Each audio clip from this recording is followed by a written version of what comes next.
es peligroso. Siempre manténgase quieto. Aquel. A que tú no sabes para qué salir. Está peligroso. Por ahí pasa un carro. Para acá yo tú no te metas para afuera. Que no. Que bueno. Una salva. No lo ayudes. No lo ayudes. ¿Para qué esa línea? Esta línea de aquí afuera. Para dividir lo que se llama el terreno de juego y terreno Pero ¿qué tú dices? ¿Qué tú dices? Eso realmente es un ejemplo. Dan un foul y los jugadores no pueden pasar para allá porque ya es como fuera del país. terreno muerto. Ajá. Ese terreno muerto aquí también porque es foul. Pero tan juego. Es foul, pero la cogen solamente aquí, la cogen aquí ya no es. Ajá. Ya. Bueno. Te la doy por buena. Ay, ¿tú qué tú crees que está bregando? No, por si acaso, pues, él jugaba eso, pero hace tú estás seguro. Sí. Si la cogen ahí ya no vale. Ya no vale. Es que realmente es un pase demasiado grande, papi. O sea, dan un foul para acá, papi. ¿Tú crees que va? Ajá, el bateador tiene que presionar. Porque hay fouls que lo dan alto, un ejemplo, y se son para afuera. Y ya, por ejemplo, como salen, como siempre hay una vez aquí, salen de baile y ya no se pueden jugar. Pero claro, tú puedes seguir con todo para allá. From Morton Field at Reading Memorial High School in Reading, Mass., this is Lexington Blue Sox baseball on LSP. Today, it's Lexington Blue Sox with a record of 14-2-1, first in the ICL, visiting the Reading Bulldogs with a record of 9-8-1, third in the ICL, in the third of four meetings between the two teams this year. Good afternoon, everybody. I'm Sam Feely, ready to bring you the play-by-play story, and thankfully in the shade on this super hot weekend. Heat indices well over 100 Friday through Sunday, but playing late in the afternoon or early evening in the shade, it certainly makes for a much more comfortable game. And the Blue Sox looking to make it two in a row after getting back on the winning side with a 2-1 victory Thursday night against the Alabrandies. They visit the Bulldogs for the second time in 3 Sundays. Bulldogs winless in their last 2, tied the Alabrandies Tuesday night, and then lost to Somerville 2-1 at Morelli Thursday night. This comes off a doubleheader sweep of the Malden Mad Dogs last Sunday. Here's the starting line for the visiting Lexington Blue Sox in the navy blue jerseys with red letters and numbers and red shoulders and the red, white, and blue cap. Anderson Jimenez is going to lead it off at second base, followed by Dominic Zaire in center. Alex Wojtik is at first. Richie Burgos is at third. Nate Wolf is in left. Morgan Brown is in short. Greg Goolsby is behind the plate. Alex McDonough is in right. And Kevin Scanlon, making his season debut, will round out the lineup as the DH. On the mound for the Blue Sox will be Matt Karras. Matty is making his third appearance on the mound this season, 2-0 with a 2 ERA. In 7 innings of work, he's allowed 6 hits, 2 runs, both of which are earned, walked 1, and struck out 5. He faced the Bulldogs on June 24th, going 2 innings, getting the win, allowing no runs, 2 hits, no walks, and collecting 2 strikeouts. Here is Anderson Jimenez to lead off the ball game against the Reading starter, Jack Wallace.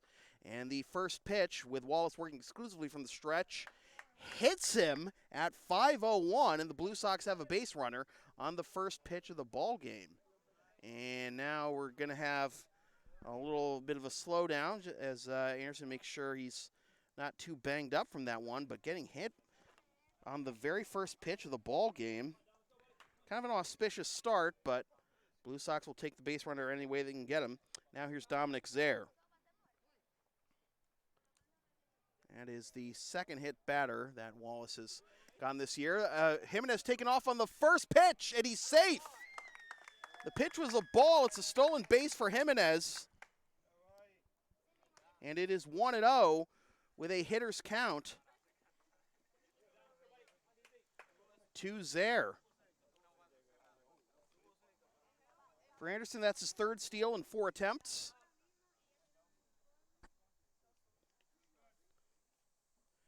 And Zaire with a 1-0 nubs this one down the third baseline foul for strike 1 to even the count.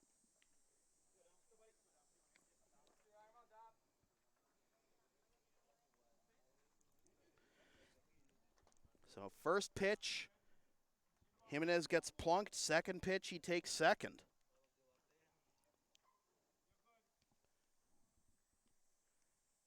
One pitch is chop foul at the dish, and that'll make it 1-2.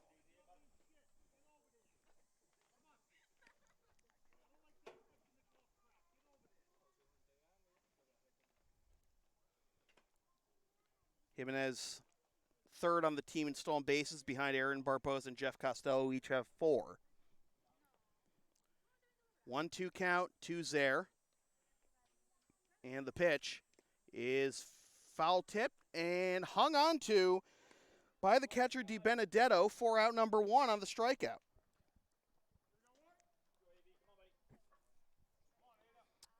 So Alex Wojtek, whose father is in attendance today, steps to the plate, getting the start at first base today.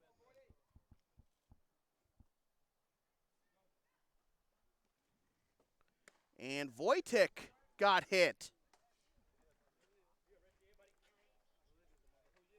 So 2 hit batsmen in the first 3 batters for Wallace. Wojtek coming into that at bat bang .353 with 3 doubles and 1 RBI. That'll up his on-base percentage of .421. It's the second time Wojtek's been hit by a pitch this year. And now here's Richie Burgos.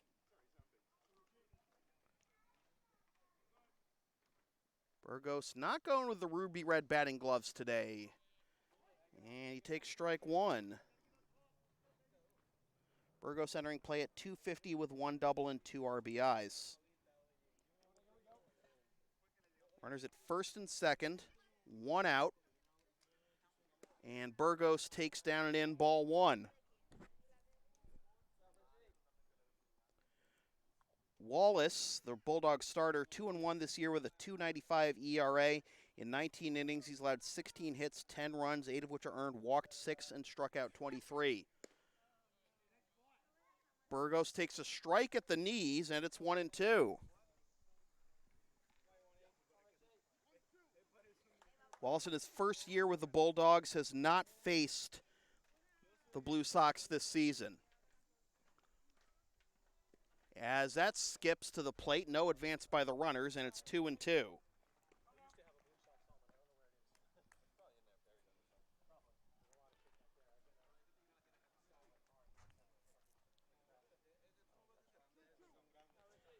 Some very oblong dimensions here at Morton Field as Burgos awaits the 2-2. And he grounds this one up the middle. It'll stepping on second for 1. On to first. The throw is offline, but back to tag the bag is the first baseman Marangi. And the side is retired, so nothing comes of the 2 hit by pitches. And after half an inning, it is the Blue Sox nothing and the Bulldogs coming up. This is Blue Sox baseball on LSP.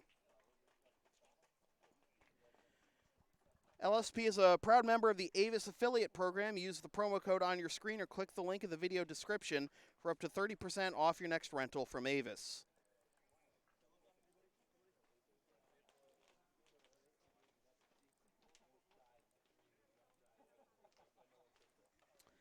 So Matt Karras taking the mound. We told you his numbers. Here's the Reading Bulldogs lineup he will face. Darren Hartwell will lead it off in center field, followed by Tyler Cedeno at short. Zach Tallis is the DH. Kyle Hawes is in right. Matt DiBenedetto is behind the plate. Cooper Marangi is at first. Chris Webster is in left. Liam Merlin is at second. And Matt Donovan rounds out the lineup at third.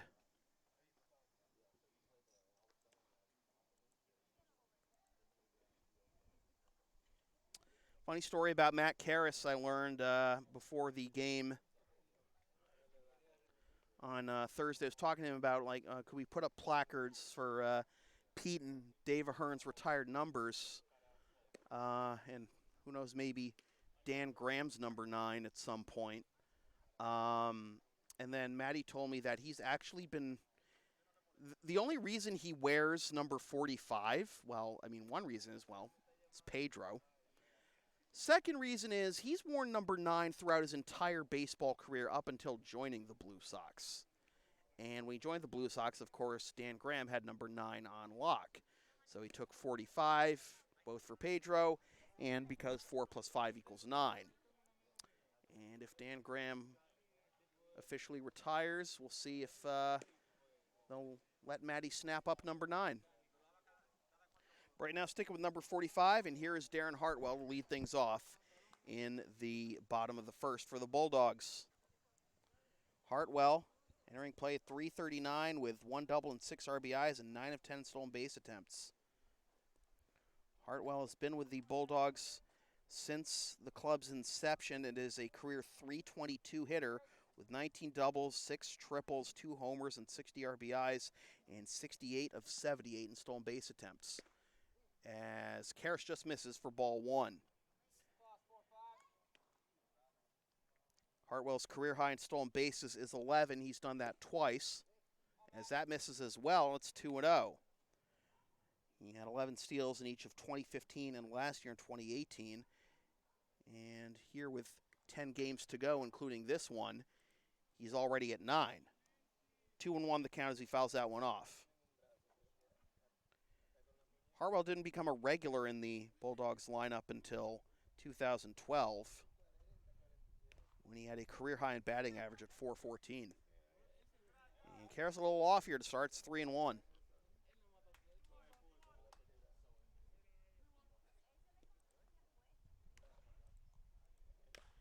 As this is fouled off of Hartwell in the box, so that'll be strike 2.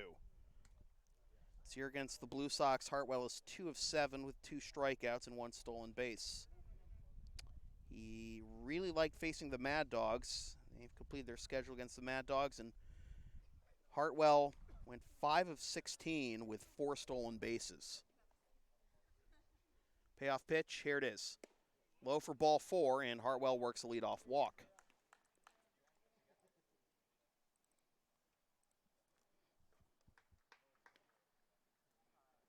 So that'll bring up Tyler Cedeno, the shortstop. Cedeno, the team's leading hitter at .424 with 3 doubles, 2 triples, and 5 RBIs. And he's also a speedster with 8 stolen bases in 10 attempts. Hartwell stays at first, and that pitch is in there for strike 1. Hartwell and Cedeno combined for 17 of the team's 19 stolen bases.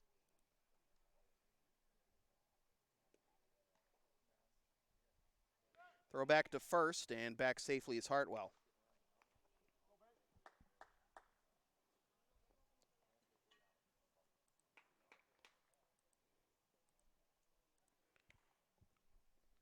And that hit him. So we've had 3 hit batters in the first first inning. So now that puts considerable speed on the bases for Zach Tallis. I mentioned that Cedeno is 3rd in the ICL in hitting, behind Derek Bauer and Tony Sereno. And here's the number 4 hitter in the ICL, Zach Tallis. Tallis, .420, 5 doubles, 1 triple, and a team-high 11 RBIs. And he swings at the first pitch and pops it up into right center field. It will be Zaire making the catch, and his strong arm is going to force Hartwell back to second.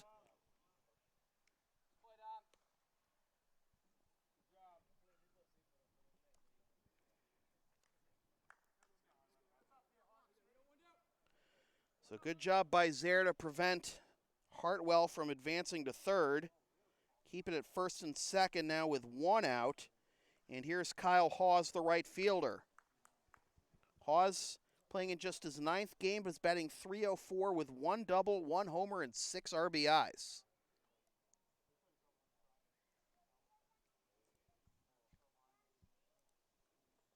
Hawes has played 1 game against the Blue Sox this year, was 0 for 1 in that game.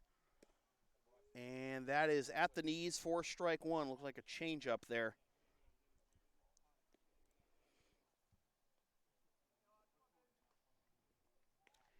Infield playing at double play depth. Richie Burgos standing pretty close to the third base line for the right-handed hitting Hawes.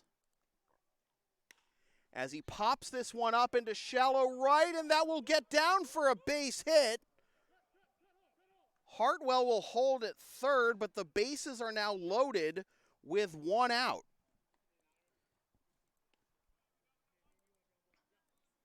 Hung up long enough. And Hartwell had to wait and see if that would be caught by either Jimenez or McDonough. But now it's up to Matt DiBenedetto, the catcher. DiBenedetto playing in his 9th game, 400 hitter with 4 doubles, 1 homer, and 5 RBIs. So, you know, he's got a chance to break this one open early. And the pitch is popped up. Goolsby going over towards the out-of-play line. Now Wojtek can't make the catch.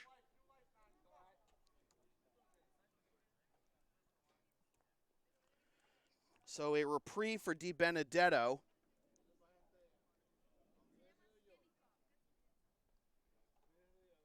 Got Hartwell at third, Cedeno at second, Hawes at first, and a power hitter at the plate. DiBenedetto slugging .750 in 20 at-bats.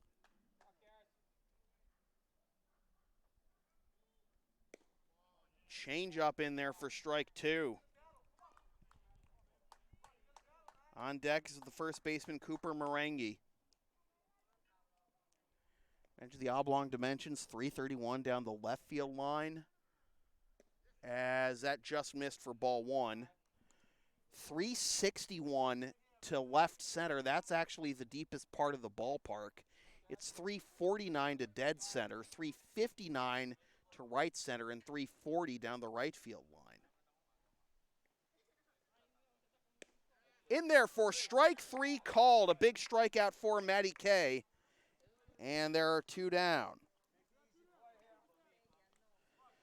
That'll bring up Cooper Marangi, the first baseman. Marangi, a 161 hitter, but with 1 double, 1 homer, and 5 RBIs. So he's come through when it counts.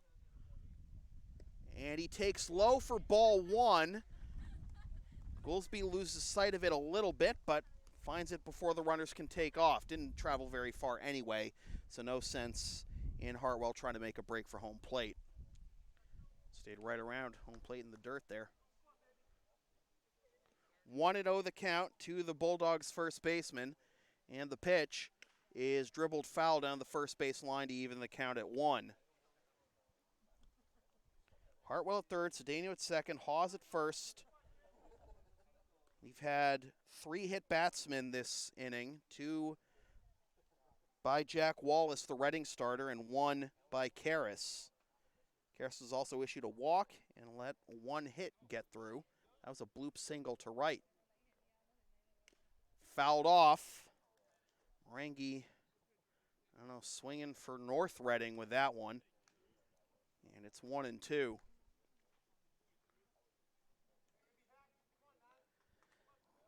The lefty on righty, with a righty on lefty matchup with Karras the righty and Marangi the left-hander. I think you go change up here to try for strikeout pitch.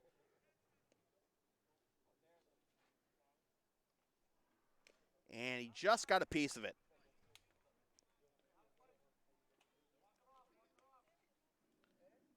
As usual, it's a 2-seam cutter slider change-up mix from Karras. Could try a 2-seamer low, see if he'll ground it. Get a force at any base.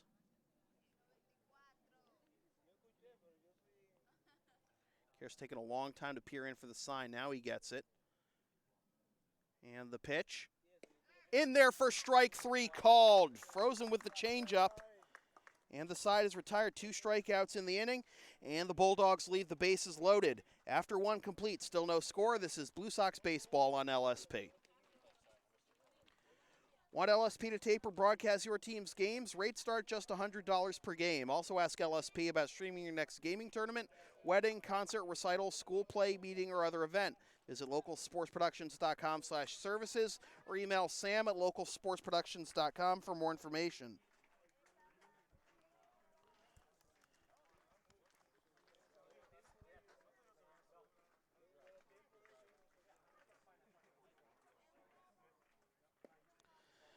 So between the 2 teams in the first inning, 3 hit batsmen, a walk, a stolen base, 1 bloop single over the second baseman's head, and 4 runners left. So the offense is a little slow to get started here on this Sunday afternoon, but Bulldogs trying to get to double-digit wins, overtake the Alabrandis in the standings. Blue Sox looking to tighten their grip on first place in the ICL. As the standings look right now, the earliest they can clinch a playoff berth is Tuesday against Somerville. Of course, that depends on the results of Somerville's doubleheader with Wakefield over at Walsh today.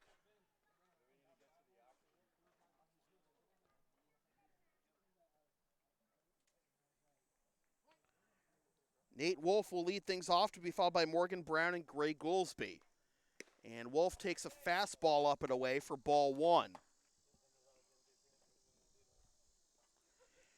Nate can expect to get some more time in the lineup with Josue Feliciano's injury.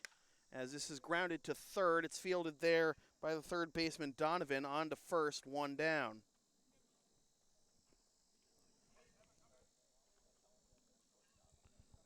Wolf,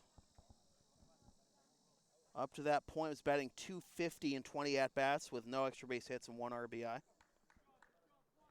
Now Morgan Brown, the shortstop. Brown batting .260, 1 double, 7 RBIs. Got his first extra base hit of the year on Thursday night against the Alabrandis. Takes strike 1. Bulldogs were the only hit in this ball game thus far through 1 inning plus. Brown takes low, ball 1. Brown then Goolsby, if anybody gets on, Alex McDonough.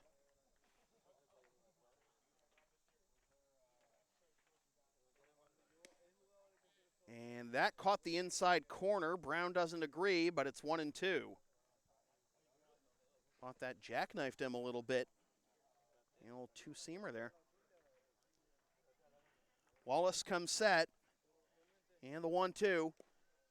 Foul tip into the mitt of DiBenedetto for strike 3. And that is the second strikeout for Wallace. Both coming in the same way, a foul tip on a pitch in the dirt. So 2 up, 2 down for Gray Goolsby.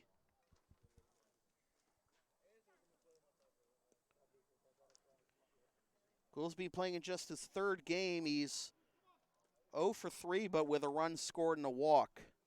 Playing his first game since June 23rd against Wakefield. As he bloops this one to the right side, it'll be fielded by Merengue, who sidearm flips to Wallace for the out that retires the side. So the Blue Sox go 1-2-3. And after after 1.5, it is no score between the Blue Sox and the Bulldogs. This is Blue Sox baseball on LSP. You can follow LSP on the web at localsportsproductions.com, Facebook, Twitter, Instagram, Patreon, and Teespring LSP37, Snapchat LSP Media, and subscribe to the LSP YouTube channel.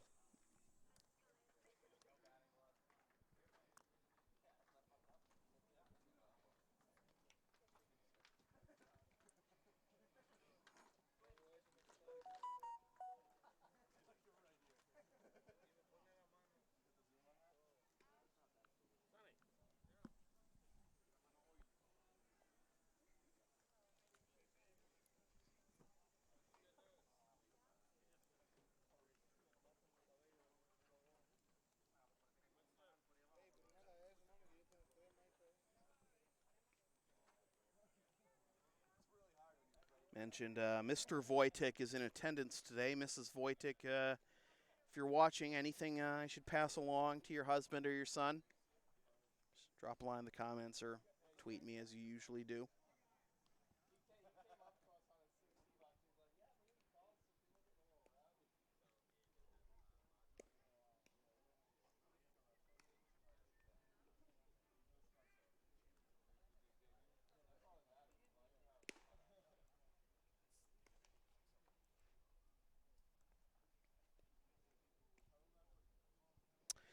Bottom third of the order due up for the Bulldogs here on the bottom of the second. Chris Webster, Liam Merlin, and Matt Donovan.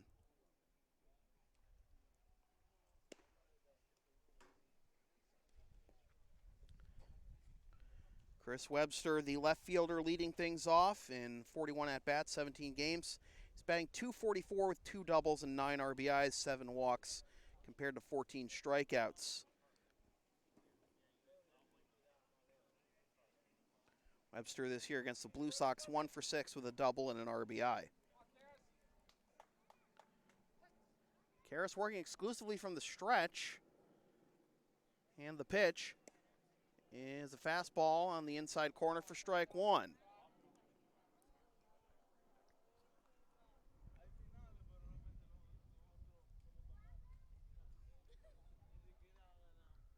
Swing and a miss. Is that a slider? 0-2. A big rip and passed way over it.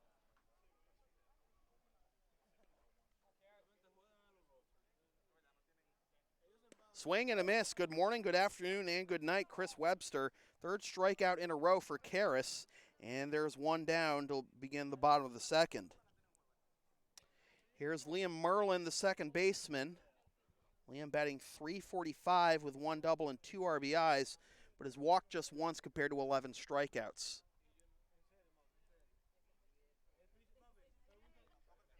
As he nubs this one down the third baseline, but foul for strike 1.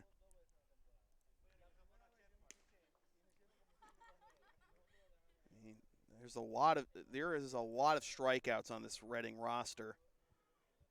Darren Hartwell, despite batting .339, he's only got 1 walk compared to 12 strikeouts. That's in there for strike 2.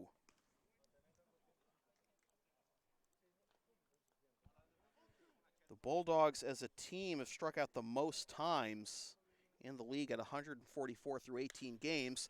This will not be a strikeout, though. It's flared into center field for a base hit. Second hit of the ball game for the Bulldogs. Good piece of 2-strike hitting there by Liam Merlin. And there's a man aboard with 1 out for the number 9 hitter, Matt Donovan.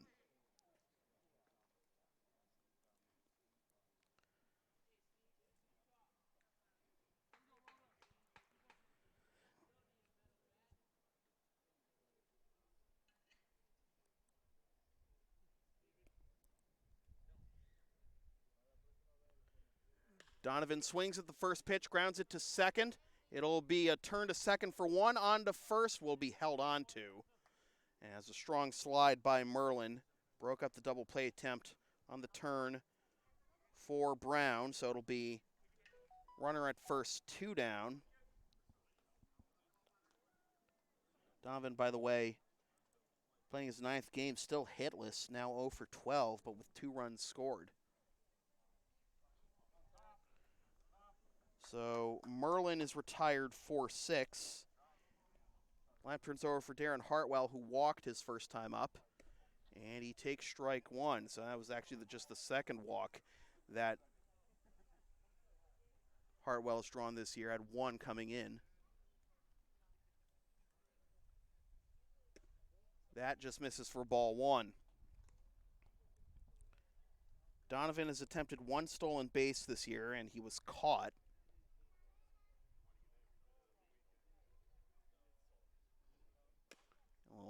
Chop foul off the dish. And Hartwell is behind 1-2. 3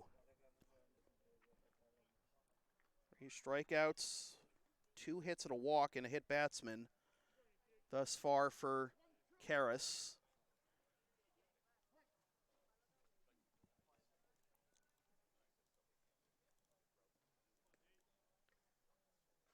And the 1-2. Check swing. Up and away, ball 2.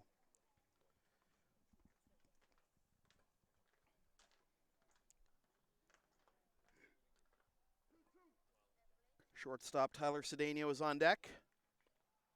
And the pitch from Karras is lined to the left side. It'll be fielded by Brown, who turns to second for the out that retires the side. So after 2 complete, still no score. This is Blue Sox baseball on LSP. You can follow the Blue Sox on the web at LexingtonBlueSox.com, Facebook.com/Lexington Blue Sox, and on Twitter and Instagram at BlueSox_ICL.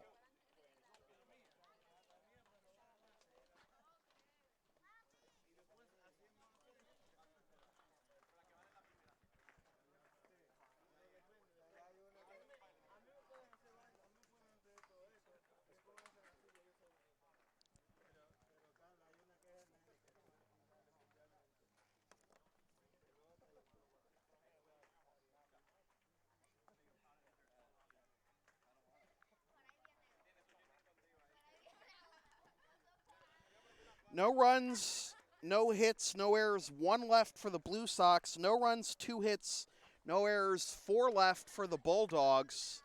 As we get set for the top of the third with Alex McDonough, Kevin Scanlon, and Anderson Jimenez due up.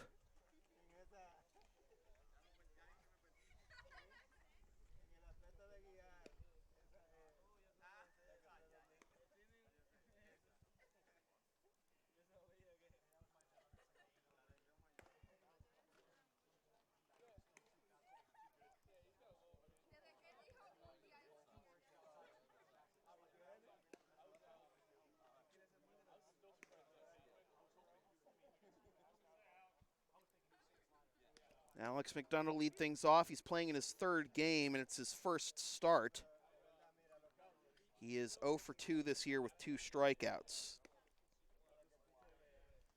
This year for the Miami Hurricanes club baseball team, he was the team's 2nd leading hitter with 3 doubles, 4 homers, and 17 RBIs.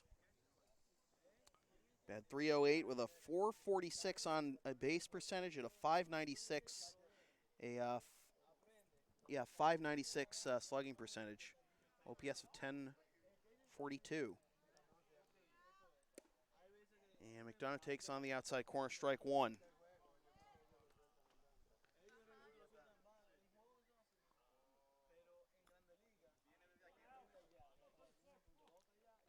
Done with kind of a bow-legged stance there as he grounds this one down the first base line. It's a fair ball and a nice pick at first by Marangi, robbing McDonough of a hit. And there's 1 down to begin the top of the 3rd. Now Kevin Scanlon getting the start in the DH slot today.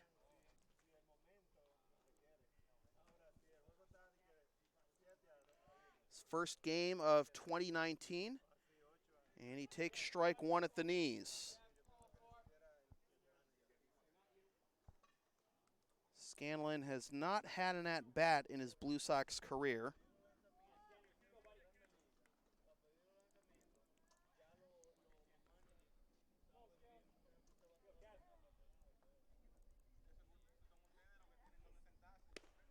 That jackknifes him a bit, and it's 1-1.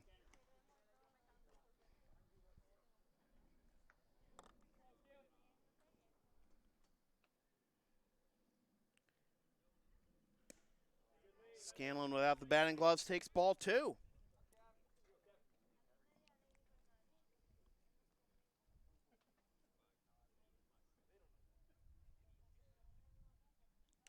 As he foul tips that one off the mitt of Di Benedetto.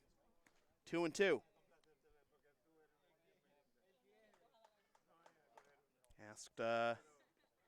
Asked Kevin when's the last time he had a at-bat in a competitive baseball game. They said last week in my softball game. Then I said baseball.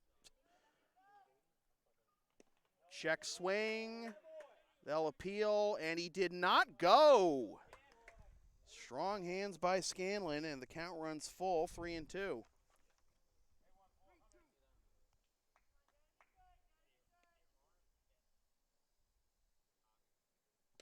And he grounds this one to the right side. It'll be fielded by the first baseman, Wallace, over to the pitcher covering, first baseman Marangi, rather, over to the pitcher, Wallace, covering for the out, and there are 2 down. Good at-bat put on by Scanlon in his first at-bat in a Blue Sox uniform after all these years pitching.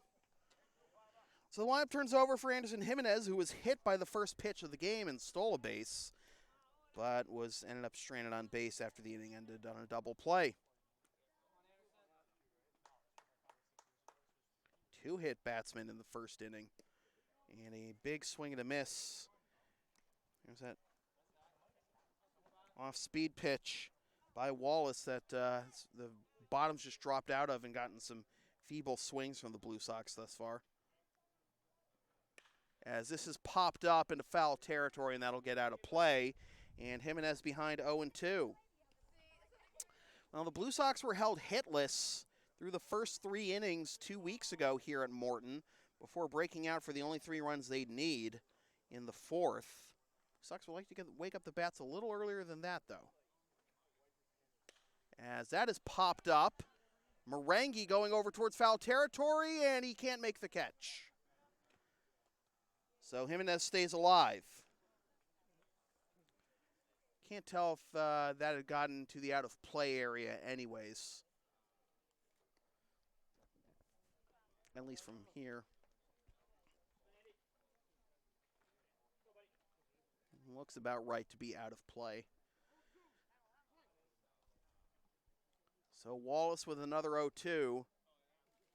And Jimenez fouling off another one.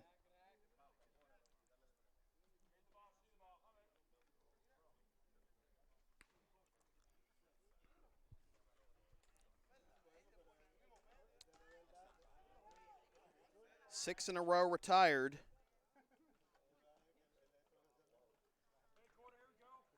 By Wallace.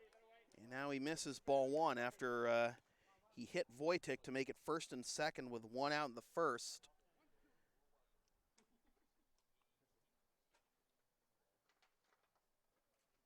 As this is laced into left field, and that'll get down for a base hit.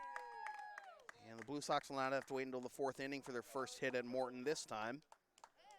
Good speed aboard with the first hit of the ball game, and Anderson's friends behind me very happy with that effort.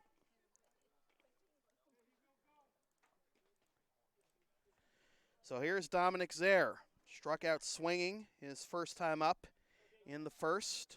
One of 2 strikeouts thus far for Wallace. And now throw back to 1st, and Jimenez is back standing.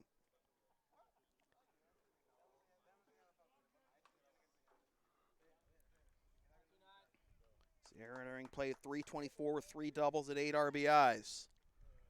He takes a big rip and comes up empty. Throw back to 1st, and they got him! Anderson strayed too far off of 1st, and DiBenedetto picks him off 2-3, and the side is retired. After 2.5, still no score. This is Blue Sox baseball on LSP. The LSP store is now open. Get yourself a DVD copy of most past LSP video broadcasts or one of several different designs of stickers or shirts, including the LSP hoodie and the Never Concede Collection. Visit localsportsproductions.com/store after the game to place your order.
So we go to the bottom of the 3rd. It'll be the 2, 3, and 4 hitters due up for the Bulldogs: Tyler Cedeno, Zach Tallis, and Kyle Hawes.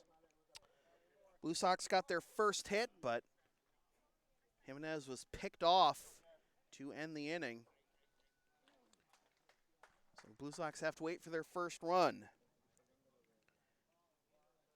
Cedeno to the bat. He was hit by a pitch his first time up in the 1st.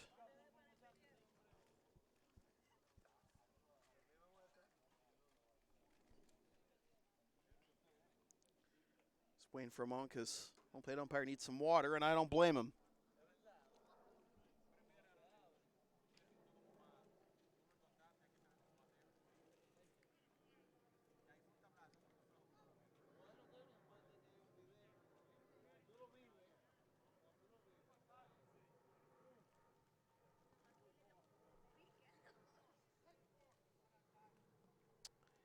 Karras comes set, and the first pitch to Cedeno. In there for strike one.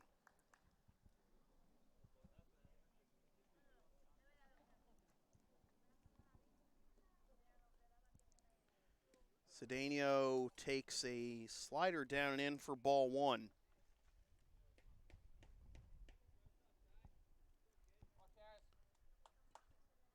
Cedeno is 3 for 7 this year against the Blue Sox, and he comes up empty in a changeup for strike two.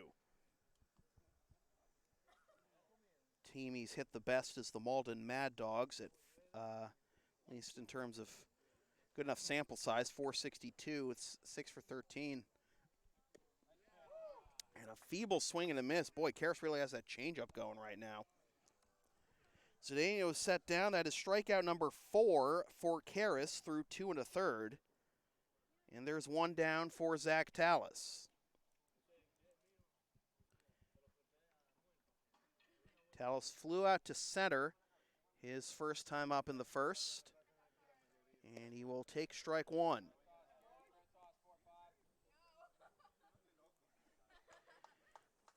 Tallis in his career since returning from pro ball in Sweden in 2015, as he comes up empty at that one, is a .349 hitter. That's just since 2015. Played for used to be the Bulldogs' everyday catcher. And Tallis wise to lay off that one. It's ball one. Figured if he fished at that last one, try a little further outside the zone, but no dice.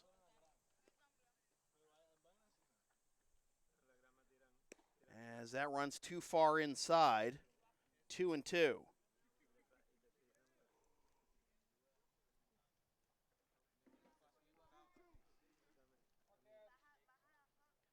Karras comes set. The 2-2 to Tallis. Inside corner, strike three called. Strikeout number 5 for Karras.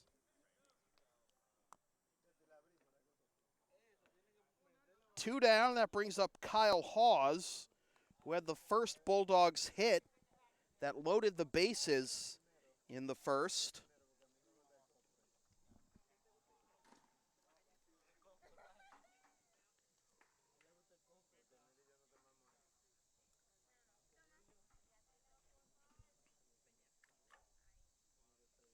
And Hawes holds up for ball one.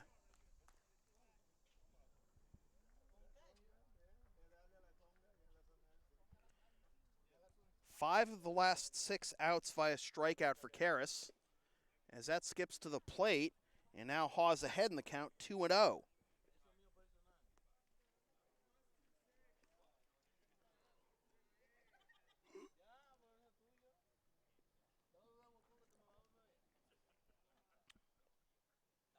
Karras has to make a pitch here.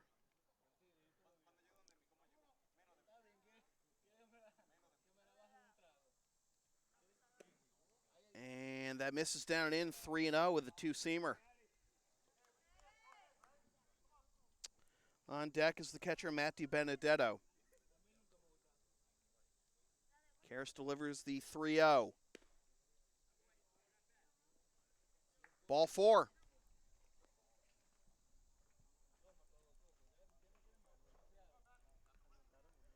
So a 2-out base runner for the Bulldogs. They've had a base runner in every inning. Here's Matt DiBenedetto, the catcher. Struck out looking his first time up in the first with the bases loaded. It was the first strikeout victim for Karras. And again, he has power and is limited at bats, as that is in there for strike one. It looked a little high. It might have been a good frame job by Goolsby, but Karras got the benefit of the doubt. The pitch is swung on and missed, and that'll be a stolen base for Hawes. So that puts a runner in scoring position, but a 2-strike count to DiBenedetto.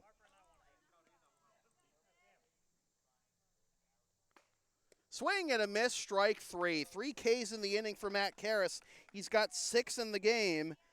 And after 3 complete, still no score. This is Blue Sox baseball on LSP.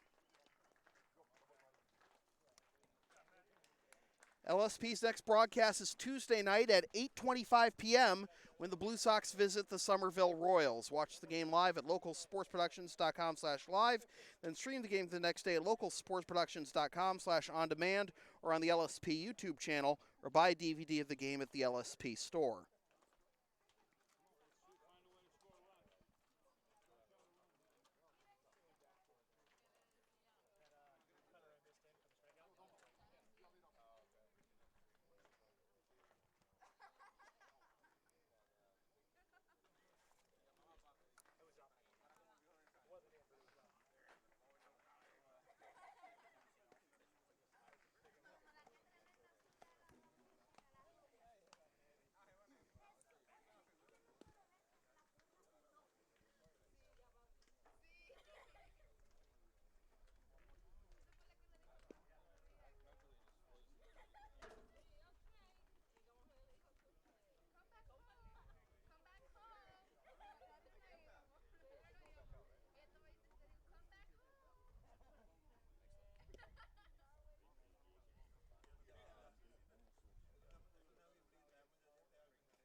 So we go to the top of the 4th. 2, 3, and 4 due up for the Blue Sox, who have mustered only 1 hit through the first 3 innings. And that 1 hit came with 2 outs in the 3rd before Anderson Jimenez, who got that hit, got picked off to end the inning. Dominic Zare, Alex Wojcik, and Richie Burgos due up. And if anybody gets on, Nate Wolf. Zare at bat on that pitch on the play where they picked off Jimenez. He's 0 for 1 with a K. And he takes upstairs ball 1. No runs, 1 hit, no errors, 1 left for the Blue Sox. No runs, 2 hits, no errors, 5 left for the Bulldogs. Zare laces this one into left field for a base hit. So for the second time, the Blue Sox have the leadoff man aboard. They've had a base runner in every inning except the second. And that'll bring up Alex Wojcik.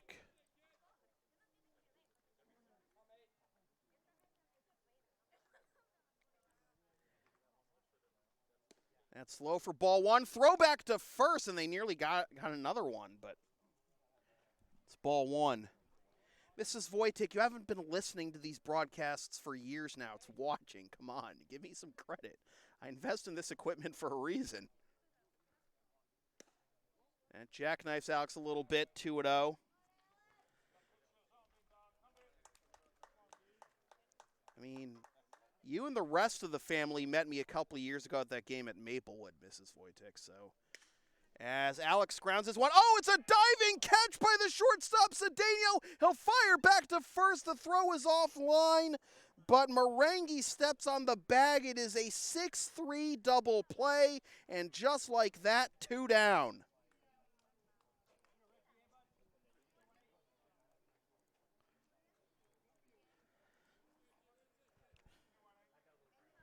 You should be ironing right now, Mrs. Wojcik. So now Richie Burgos. Grounded into a 4-3 double play.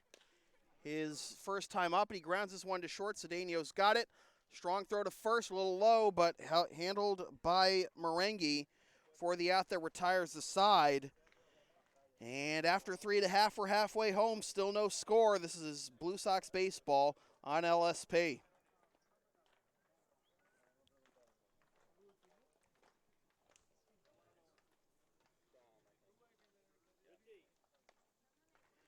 LSP, oh, wrong one.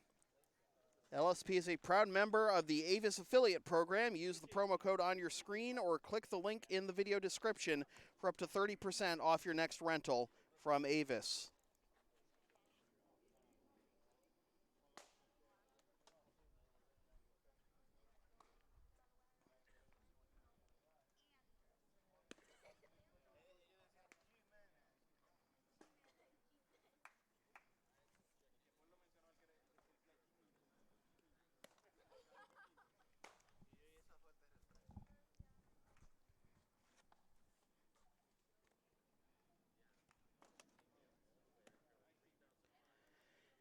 Some tough breaks for the Blue Sox today. They've grounded into a 4-6-3 double play. They've lined into a 6-3 double play. And they've had a base runner picked off to end an inning. Bulldogs, they've missed some opportunities too. They had the bases loaded with one out in the first. Had a base runner in the second and third. Got the runner into scoring position with 2 outs in the third. But they've left 5. Both teams with exactly 2 hits. Blue Sox have left 1. Bulldogs have left 5. 6, 7, and 8 due up for the Bulldogs here in the bottom of the 4th. Cooper Merengue, Chris Webster, and Liam Merlin. Merengue struck out looking with the bases loaded to end the first. And he foul tips that one into Goolsby's mitt for strike 1.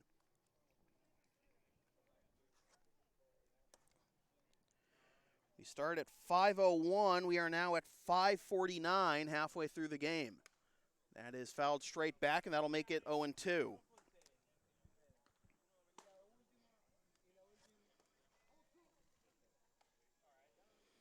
Shadows creeping over home plate. Pitcher still in the sun. And the 0-2. A sidearm delivery from Karras, and he gets a swing and a miss for his 7th strikeout. Merengue goes down on strikes for the 2nd time, and now here's Chris Webster, the left fielder. Webster struck out swinging his first time up.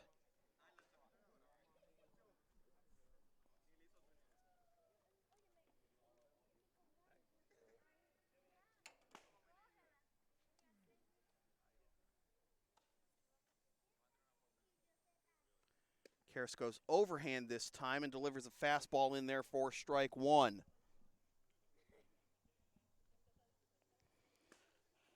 Blue Sox, 2 hits and have gotten hit by 2 pitches. That is a check swing, no appeal, ball 1. Gotten 2 hits and gotten 2 hit batsmen, but haven't gotten a runner to third yet. This is fouled off, and Webster behind 1-2.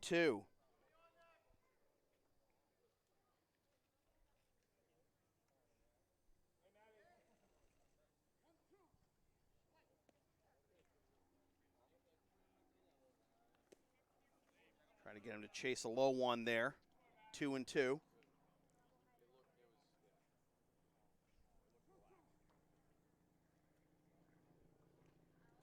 Infield back here, the pitch.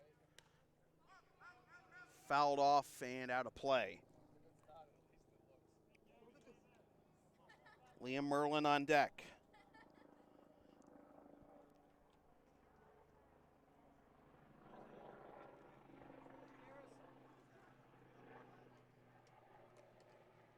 Karras comes set.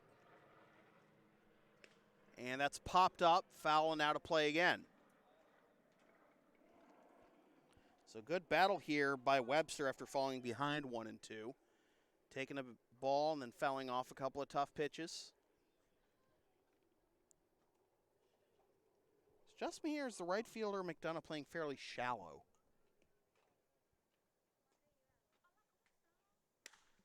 As this is skied into right, and McDonough coming out, and it'll be Jimenez making the catch.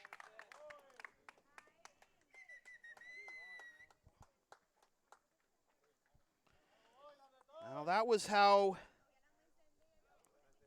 Hawes got the first Bulldogs hit, that blooper right in between McDonough and Jimenez. And actually it's a good thing McDonough was playing as shallow as he did, because if he played deeper, he wouldn't have had a chance to catch it. But Jimenez got the catch anyway. 2 down, and that is strike 1 to Liam Merlin, who has the last Bulldogs hit. 1 out single in the second.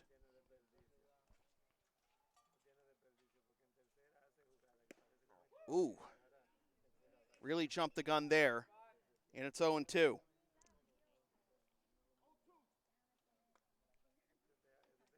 Karras comes set. The pitch.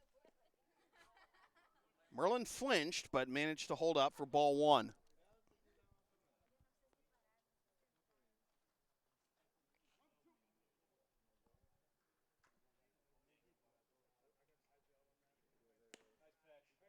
Just missed. Looked like a cutter that just missed the outside corner. 2-2. This is grounded to the left side. Scoop by Brown.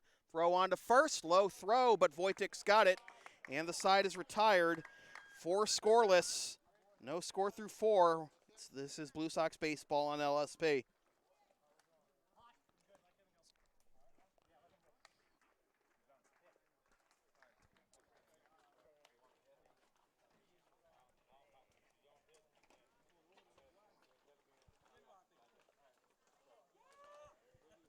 Want LSP to tape or broadcast your team's games? Rates start just $100 per game. Also ask LSP about streaming your next gaming tournament, wedding, concert, recital, school play, meeting, or other event. Visit localsportsproductions.com/services or email sam@localsportsproductions.com for more information.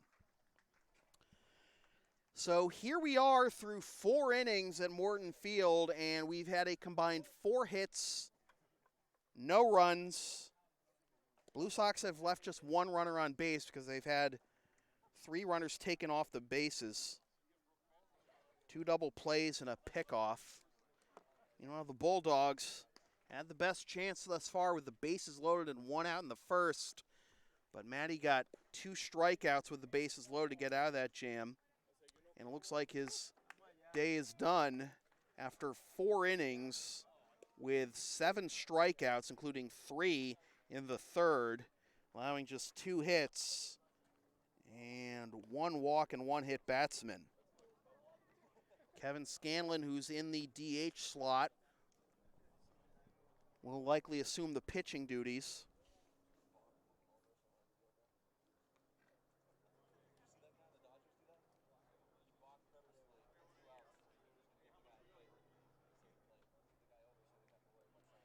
So here is Nate Wolf.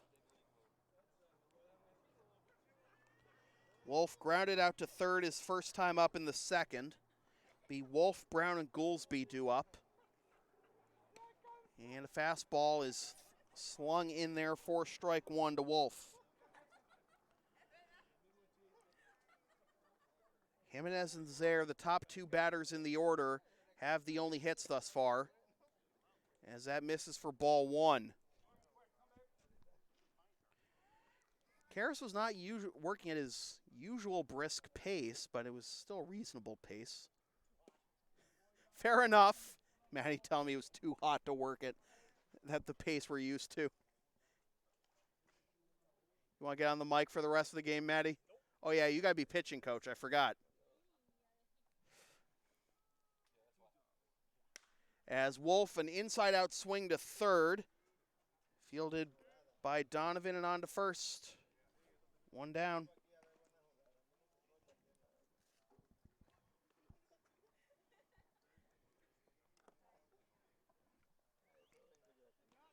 Matty told me he went for a 6-mile run yesterday. I was like, seriously? I was like, well, it was at 6 a.m. And I'm like, fair. Here is Morgan Brown, who struck out swinging his first time up in the second, and he takes low ball 1.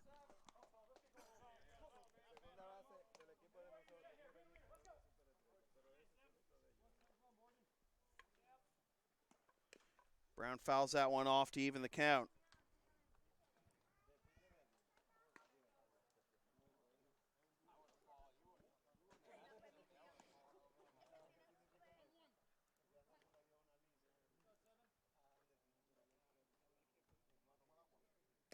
Brown takes down and in, 2-1.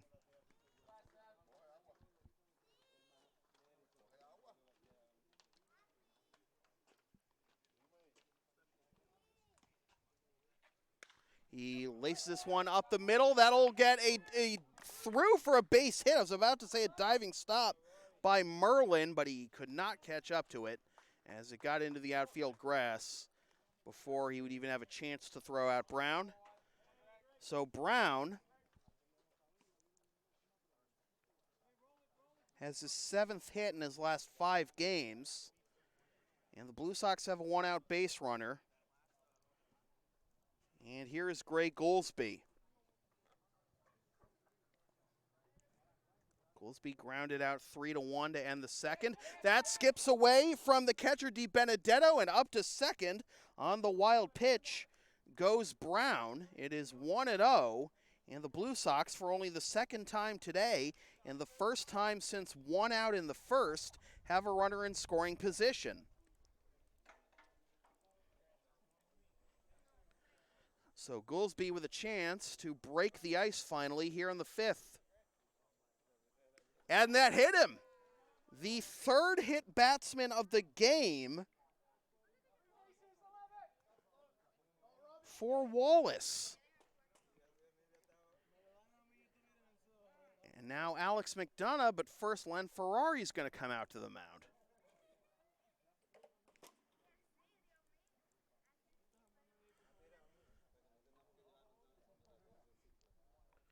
And that's the 3rd hit batsman of the game. 2 in the first inning. That was Jimenez and Wojtek. And much like in the first, that hit batsman makes it first and second with 1 out. Alex McDonough, if he can pick up his first hit in a Blue Sox uniform, it would go a long way, potentially, in deciding this game. You know he's got extra base power. We told you his numbers at Miami. The infield will play at double play depth. Goolsby not being held on at first. And the pitch is grounded to the right side, fielded by the first baseman, Marangi. His only play is to first, so that makes it second and third, 2 out for Kevin Scanlon.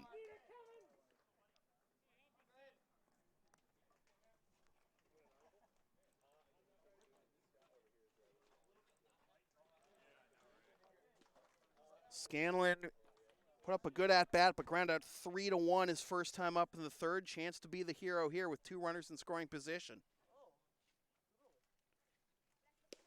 Scanlon takes a fastball for strike 1.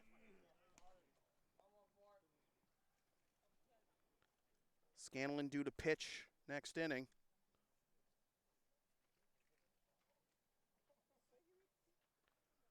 And he grounds this one to the left side, and it gets through!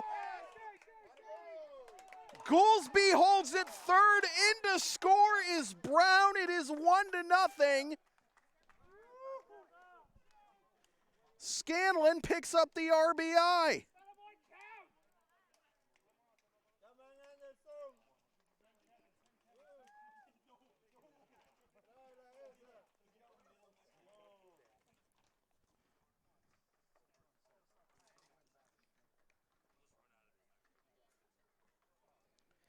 So the lineup turns over for Anderson Jimenez. Reached base twice, once on a hit by pitch, once on a single. And he fouls that one off for strike 1.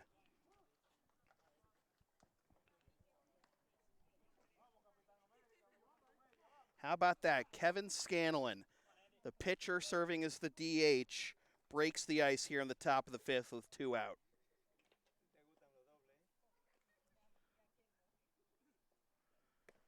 Jimenez comes up empty at that swing, and it is 0-2.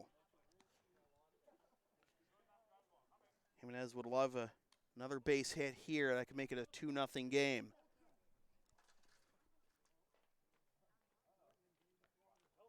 He's behind 0-2. And he hits a broken bat looper into right field. That will be a sliding catch by the right fielder. Hawes for the out that retires the side. But Kevin Scanlon, with the biggest hit of the game thus far, brings home Morgan Brown for the first run of the ball game. And after 4.5, it is the Blue Sox 1 and the Bulldogs nothing. This is Blue Sox baseball on LSP.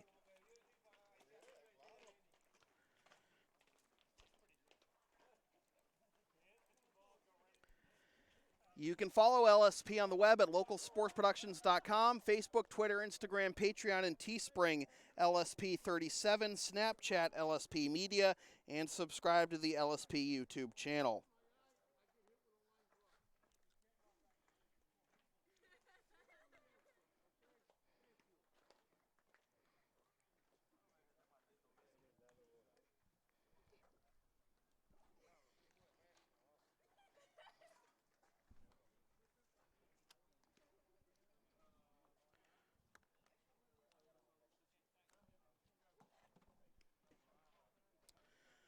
So Kevin Scanlon, after picking up the go-ahead RBI, takes over on the mound for Matt Karras. Again, this is Scanlon's first game of the year.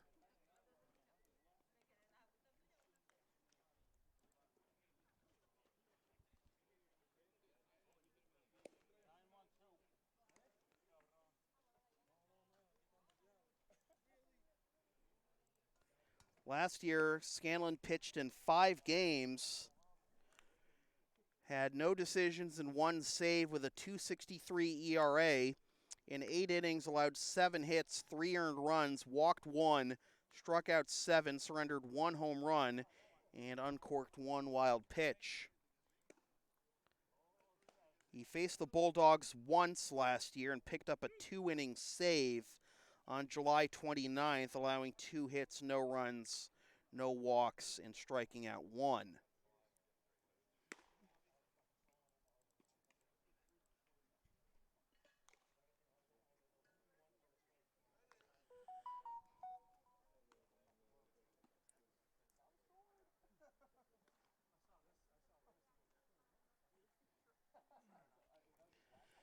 So the first assignment for Scanlon will be Matt Donovan, the third baseman. He reached on a fielder's choice his first time up. It's Donovan, Hartwell, and Cedeno. And that is in there for strike 1.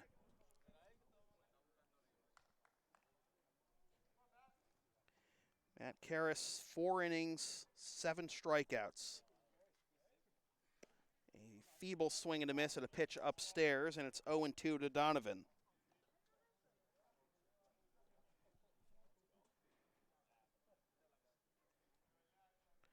Karras finished his outing retiring 8 of the last 9 he faced, as this is popped up down the first base line, and this will be out of the reach of Jimenez. So it'll be another bloop single out of the reach of Jimenez. Donovan is aboard, and the leadoff man is aboard for the Bulldogs here on the bottom of the 5th, with Donovan representing the tying run. So the lineup turns over for Darren Hartwell. Walked leading off the bottom of the first, then grounded into a fielder's choice to end the second. It is the first Bulldogs hit since 1 out in the second.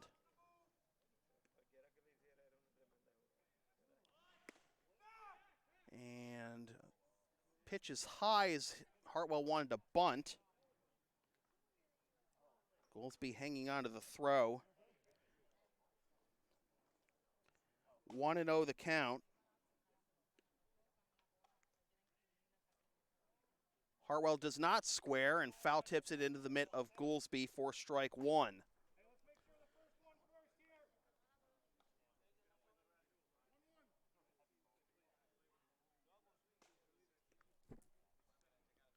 Donovan off of first. The pitch is a fly ball into center field. Zaire camps under it, makes the catch, and Hartwell is retired. 1 down.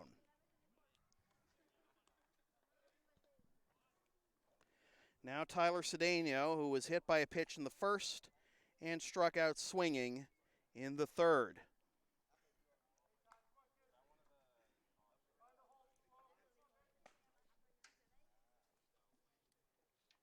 Donovan's not really threatened to run. He's got a very small lead right now at first. As that is upstairs for ball 1.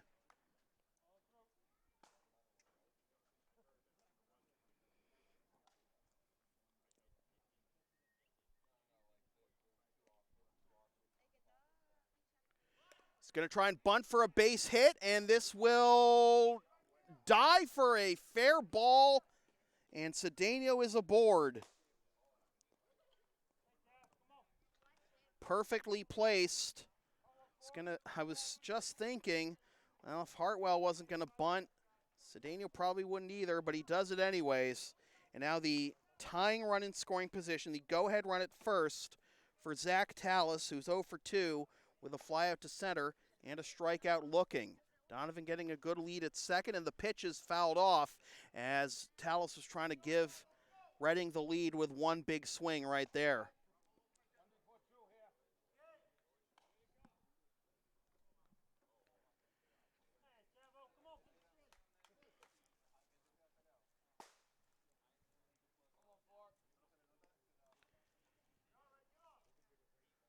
Tallis takes high, ball 1. Tallis this year against the Blue Sox is 1 for 5 with a double, a walk, and a run scored.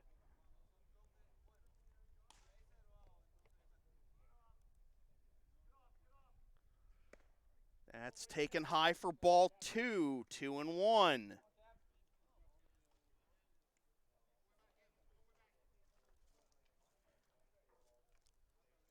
Last year against the Blue Sox, he batted 3 for 6 with 4 RBIs. 3-1 with Kyle Hawes on deck.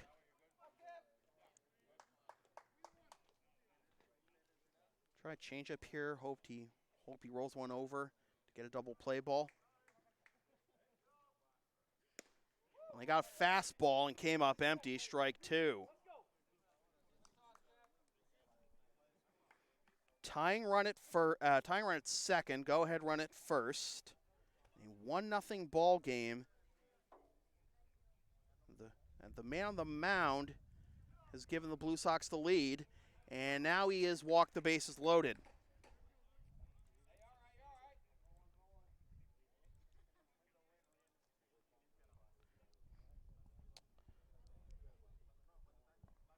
Now Matt Karras going to go out to the mound to have a word with Scanlon, as well as Goolsby and Wojtek and Burgos. Guess the middle infielders aren't invited to this party. Dawi LeBron warming up. Calvin Guzman is also here.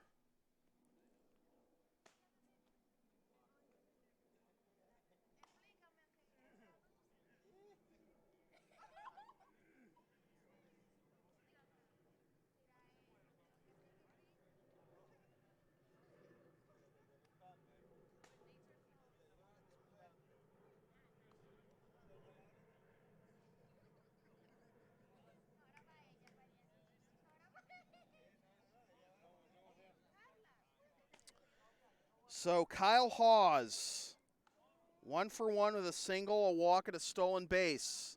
Has he tying run at third and the go-ahead run at second. And he hits this one into left field. Back goes Wolf. It's off the base of the wall. 1 run scores.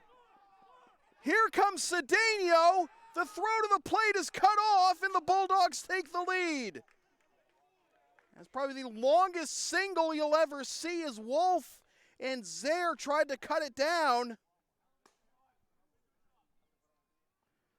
But Donovan and Cedeno score.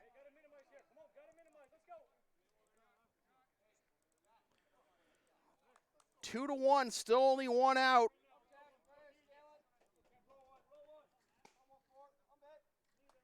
And now Matt DiBenedetto. He's glad to see Karras go. He was 0 for 2 with 2 strikeouts against him. As that's in there for strike 1. First pitch swinging, no less, by Hawes. He picks up his second hit. Tallis held at second. As that is fouled off for strike 2. So Karras can no longer get the win.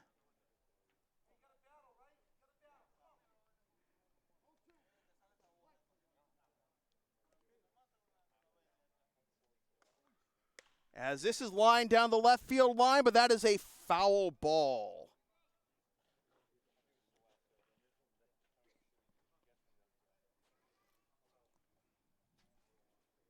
Still 0-2 the count.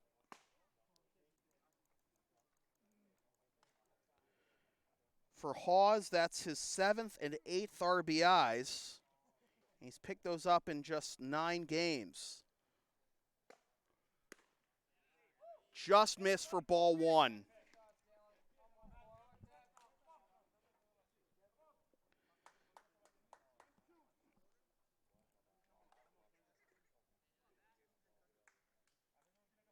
Swing and a miss, strike 3. Big fastball there from Scanlon. And DiBenedetto doesn't get any different a result from Scanlon than he did from Karras. 2 down. Here's another guy who's happy to see Karras go. Cooper Marengi, he was 0 for 2 with 2 Ks against Matty. And the lefty-on-lefty matchup. Can Scanlon take advantage? He misses down low for ball 1. In the top of the 6th, the Blue Sox will have the 2, 3, and 4 hitters due up, Zaire, Wojtek, and Burgos.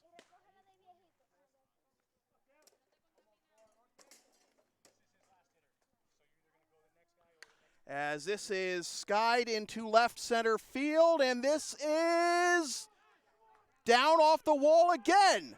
1 run scores. Here comes Hawes. It's a 2-run double for Cooper Marengi. And the Bulldogs are now up 4-1.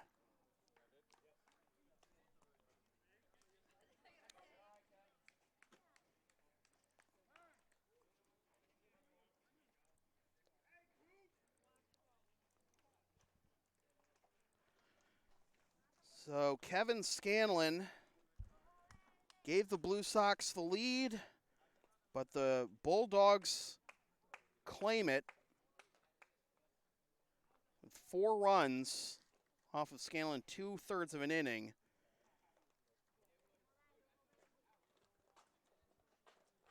And Scanlon's still responsible for the runner on second, Marengi. We have a pitching change coming to you from Morton Field at Reading Memorial High School in Reading, Mass. It is the Reading Bulldogs 4 and the Lexington Blue Sox 1. This is Blue Sox baseball on LSP.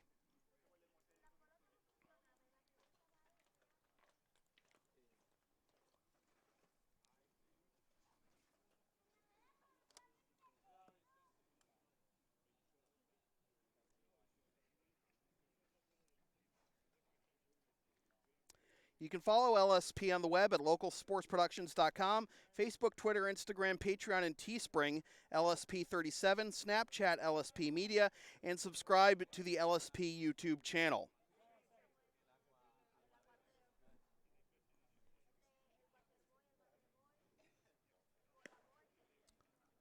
Guys, you can follow the Blue Sox on the web at LexingtonBlueSox.com, Facebook.com/LexingtonBlueSox, and on Twitter and Instagram at BlueSox_ICL.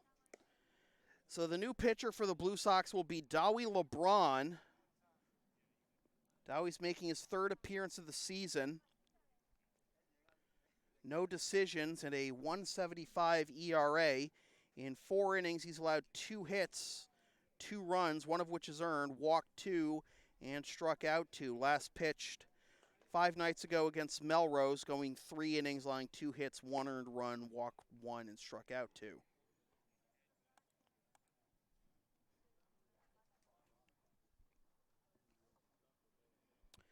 So his first assignment will be Chris Webster, who is 0 for 2 with a strikeout and a pop-up to second. 4 hits, 4 runs, and a walk allowed by Kevin Scanlon. Still responsible for the runner on second, Marengi. And it's the Blue Sox, who took the lead 1-0 in the top half this inning thanks to an RBI single from Scanlon, now find themselves playing catch-up on a day where they could inch closer to clinching a playoff berth, but Right now they've got 6 outs to try and get at least 3 runs. Webster, as I mentioned, 0 for 2 with a strikeout and a pop-up to second. Runner at second is Merengue after the 2-run double. Also a 2-run single this inning by Kyle Hawes. LeBron comes set. And the pitch is upstairs for ball 1.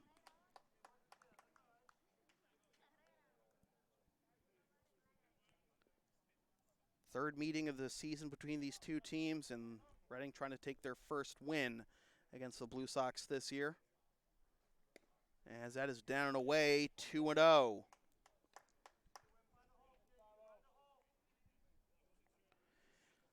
Blue Sox, again, the 2, 3, and 4 hitters due up next inning. So the right guys you want coming to the bat if you want to get a rally started.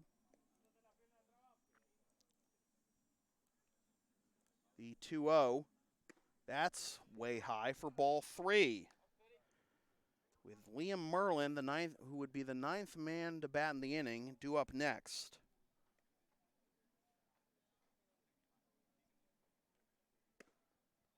Strike 1.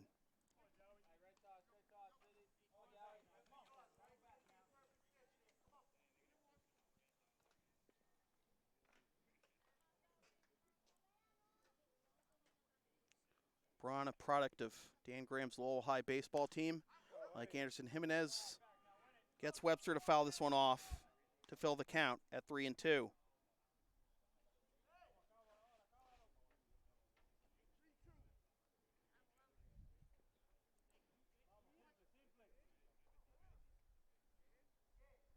Payoff pitch.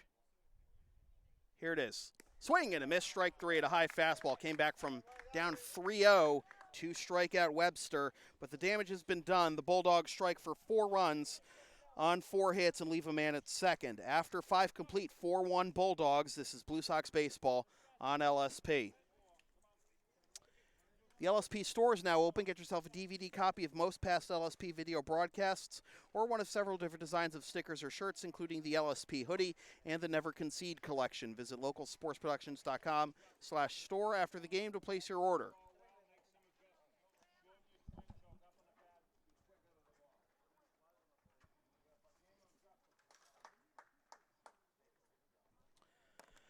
New pitcher for the Reading Bulldogs. And it will be Jack Theriot. Theriot is making his 8th appearance of the season, 1-1 with a 3.5 ERA. In 12 innings of work, he's allowed 15 hits, 8 runs, 6 of which are earned, walked 4, struck out 18, and hit 1 batter. He's faced the Blue Sox once this year. That was 2 weeks ago here at Morton Field, in which he went 1 inning, did not allow a hit, run, or walk, and struck out 2.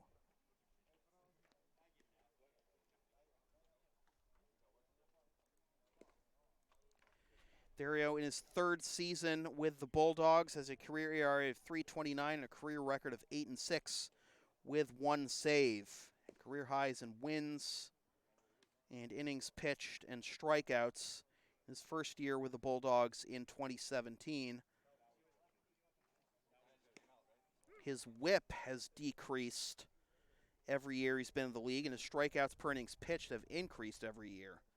2017, he struck out .721 batters an inning and had a whip of 1.760. Last year, .844 strikeouts per inning, 1.688 whip. And this year, 1.5 strikeouts an inning and just over 1.5 for a whip. Blue Sox looking to get that whip back up on Theriot, as Dominic Zaire will lead things off. Blue Sox needing 3 runs in the next 2 innings to try and prolong this. Zaire 1 for 2 with a single and a strikeout, and he takes a big rip and comes up empty for strike 1. Zaire, Wojtik, and Burgos due up here in the top of the 6th. There's action behind Theriot in the Bulldogs bullpen, as this is grounded to the left side. Deep in the hole was Cedeno, and he gets the out at first. 1 down. That looked destined to be a base hit, but Cedeno from the lip of the outfield grass. Now Alex Wojtek, 0 for 1, was hit by a pitch in the first and lined into a 6-3 double play in the fourth. As that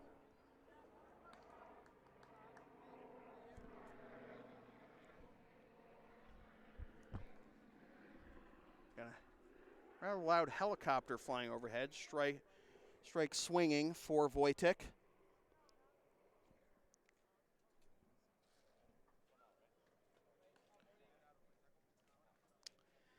And warming behind Therio is Max Mardani. 0-2 the count. And Wojtek takes just inside for ball 1.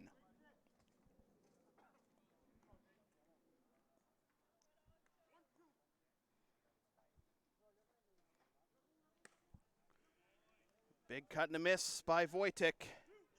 He is down on strikes. 2 down here in the top of the 6th for Richie Burgos.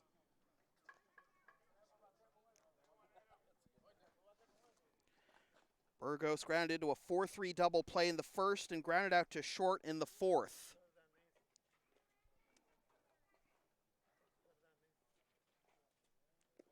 As that skips to the plate for ball 1. In the bottom of the 6th, the Bulldogs will have the 8, 9, and 1 hitters due up, Merlin, Donovan, and Hartwell. Likely against Dawi LeBron.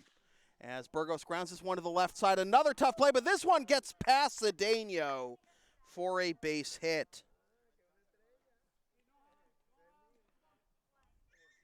So the Blue Sox get a 2-out base runner.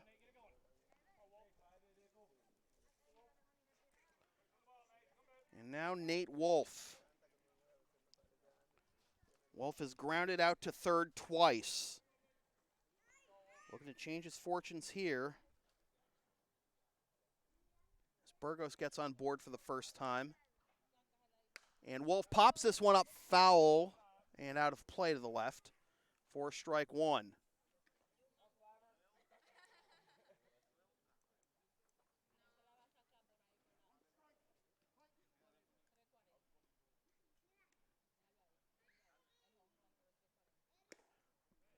Wolf takes ball 1 up and in. Blue Sox with 4 hits, and they've left 3. And 3 runners taken off the bases. As Wolf drives this one into left field, but this is going to hang up long enough for the left fielder Webster to make the catch for the out that retires the side. We go to the bottom of the 6th. It is still the Bulldogs 4 and the Blue Sox 1. This is Blue Sox baseball on LSP. LSP's next broadcast is Tuesday night at 8:25 p.m. when the Blue Sox visit the Somerville Royals. Watch the game live at localsportsproductions.com/live, then stream the game the next day at localsportsproductions.com/on-demand or on the LSP YouTube channel, or buy a DVD of the game at the LSP store.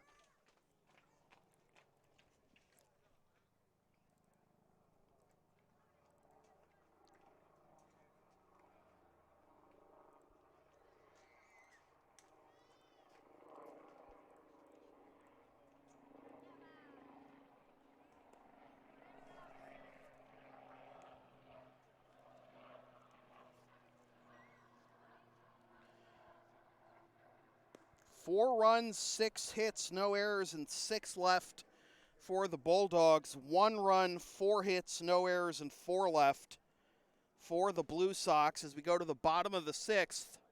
And Dawi LeBron needs a shutdown inning here to give the Blue Sox any hope of coming back in the top of the 7th. Blue Sox led 1-0 going into the bottom of the 5th, and it was Kevin Scanlon who got the start in the DH slot today, coming through with the RBI single, plating Morgan Brown. Then Scanlon allowed 4 runs on 4 hits in the bottom half of the 5th, taking over on the mound for Matt Karras. And that is where we stand right now, 4-1 Bulldogs. Bulldogs looking to vault into 2nd place in the ICL standings with a win. They would overtake the Alabrandis.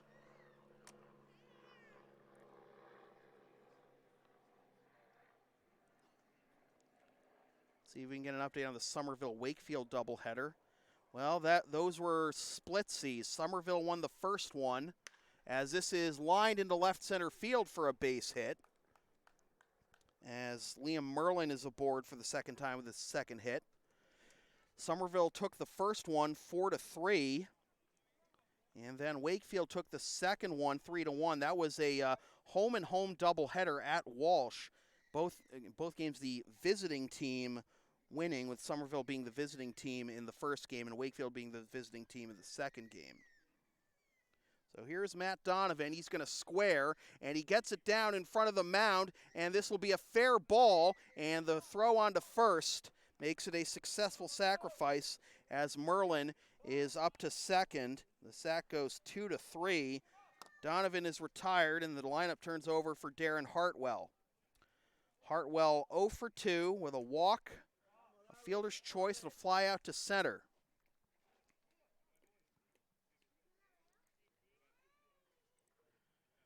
So Wakefield goes into third place, currently stands in third place in the ICL as that brushes back Hartwell for ball one. At 10-10, Alabrandi's play tonight at Victory against Malden. As that misses inside, 2-0. Blue Sox will still be in first place no matter what happens tonight, but they'd like to extend that. I'd like to tighten that grip a little tighter. Right now, 2-0 to Hartwell. His fourth plate appearance of the game, and he takes a strike, 2-1. Reading with a win would jump into the second place with 21 points, pending the Alabrandi's game tonight. As Hartwell drives this one into right field, back goes McDonough, and he can't make the catch. It's all the way to the wall. Around third is Merlin. The throw back into the infield, and Hartwell overran the second base bag but got back safely with a double. It's an RBI double that plates Merlin, and it is 5-1.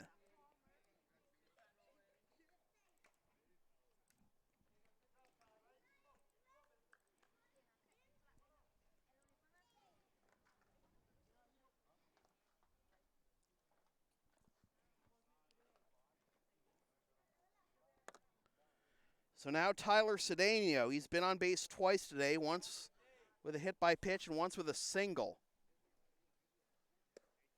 As that misses the low outside corner for ball one.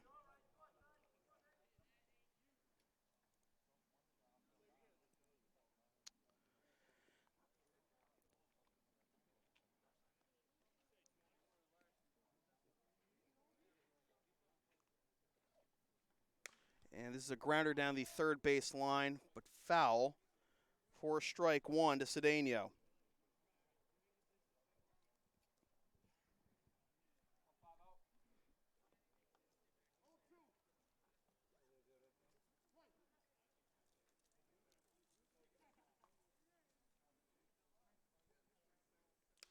Fouled off. It's actually 0-2, not 1-1, my mistake. So with Somerville's one loss today, that means that the Blue Sox can clinch a playoff berth straight up if they beat Somerville on Tuesday.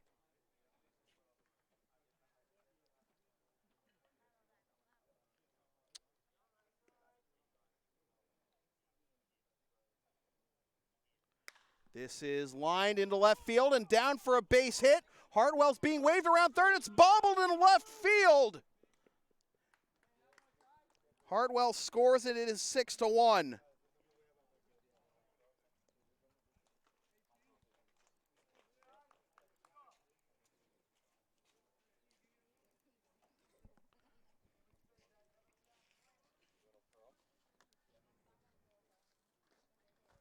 Cedeno picks up the RBI single. And now Zach Tallis. And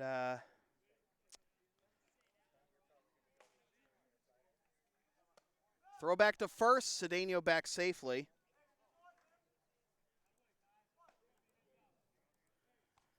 So Hartwell picked up his second double and 7th RBI. Cedeno picks up his 4th double and 6th RBI. Cedeno bluffs off of first. This is a slow roller that will be barehanded by Burgos, and he gets the out at first. Anybody else, that's probably a base hit, but Tallis at least gets the runner into scoring position with now 2 down.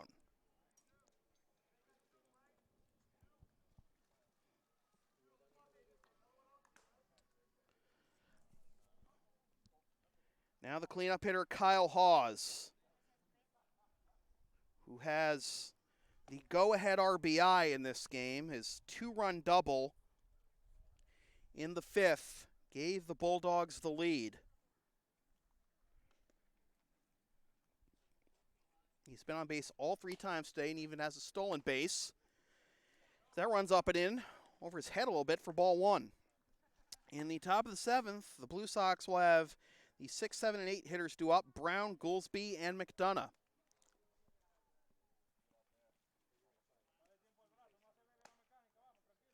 LeBron looks at second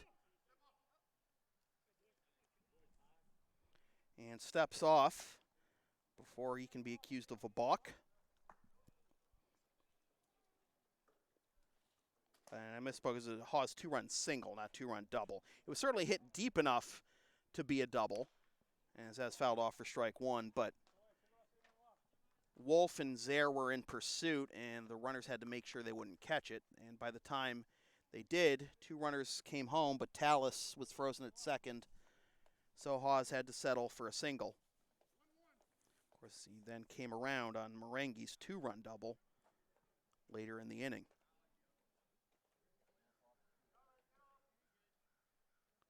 Popped up. Goolsby giving it a look, but it gets out of play. 1-2.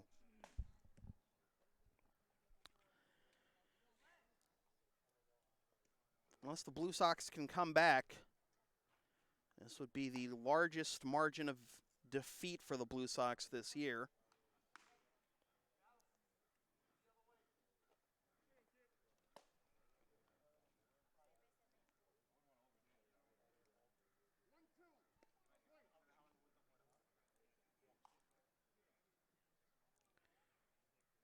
The 1-2 from LeBron is popped up. Wojtek going over towards the out-of-play line, makes the catch. No, he didn't. He didn't. He said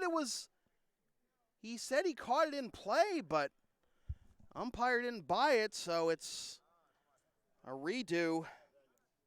Reprieve for Kyle Hawes.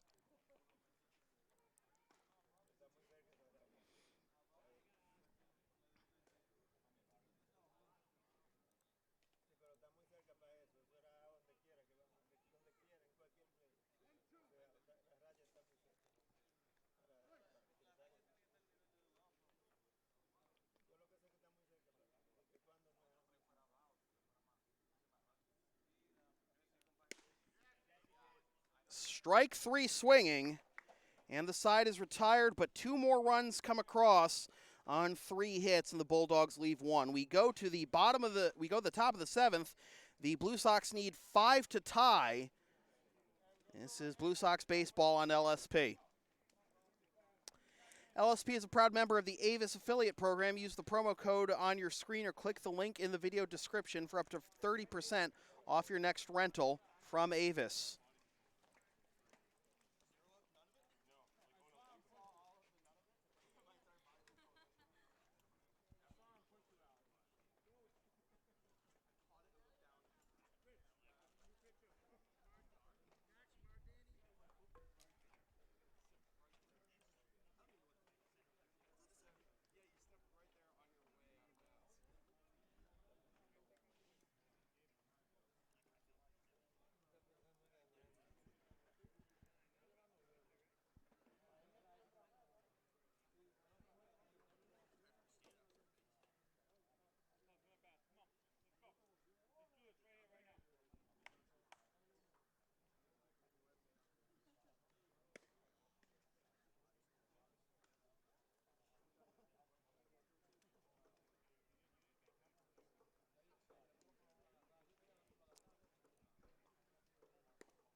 Well, the Bulldogs have always been a tough out for the Blue Sox since they joined the league.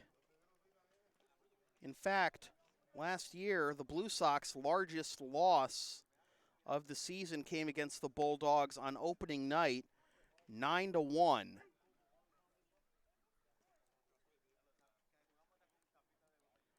And the Blue Sox in danger of their largest loss of the season this year, also to the Bulldogs. And they'll have to try and claw back against the de facto closer for the Bulldogs, Max Mardani, making his 10th appearance of the season, 1-0 with 2 saves and a .64 ERA. In 11 innings, he's allowed 3 hits, 2 runs, only one of which was earned, walked 7, and struck out 23. Averages over 2 strikeouts an inning. And Morgan Brown went around for strike 1.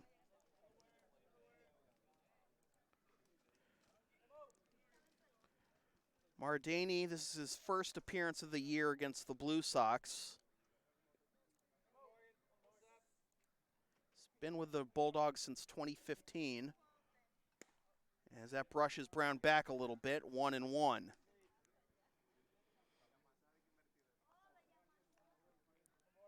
Only pitched in 2 games last year, one of which was against the Blue Sox. Pitched a third of an inning, allowed a hit and a walk on July 24th of last year. In 2017, pitched in 1 game against the Blue Sox, took the loss in 3 innings of work, allowing 6 hits, 3 runs, 2 of which were earned, 1 walk, and 5 strikeouts. 1-2 the count, and the pitch is swung on and missed for strike 3. 1 down to begin the top of the 7th, as Brown looks like he'll finish his day 1 for 3. Now Gray Goolsby, who is 0 for 1, grounded out 3-1 in the second, was hit by a pitch in the 5th.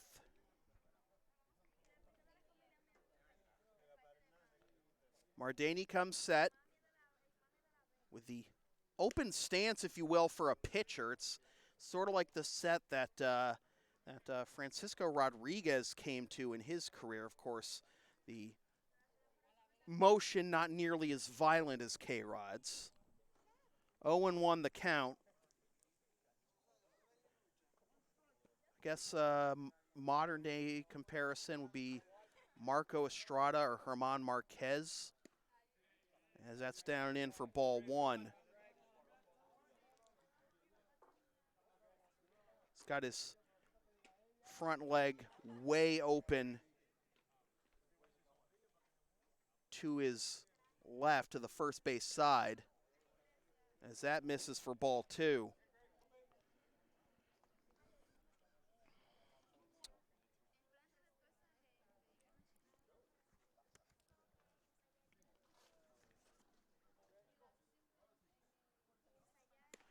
Swing and a miss by Goolsby, and the count is even at 2. If we get that far, there will be a pinch hitter for LeBron.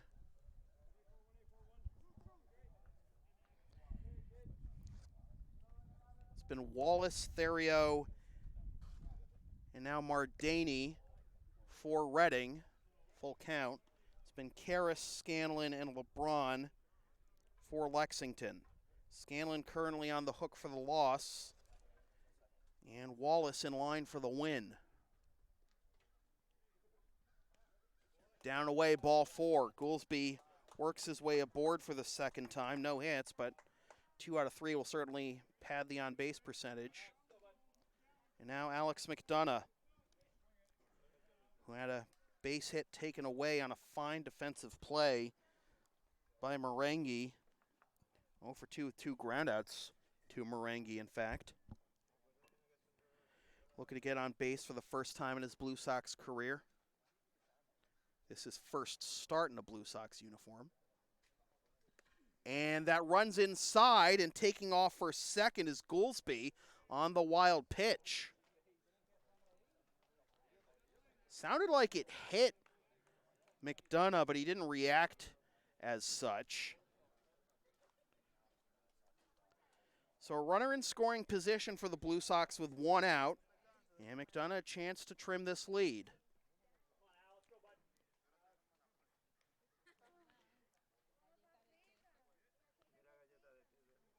And McDonough skies this one down the left field line, but he got way out in front of it. And that'll make the count 1-1.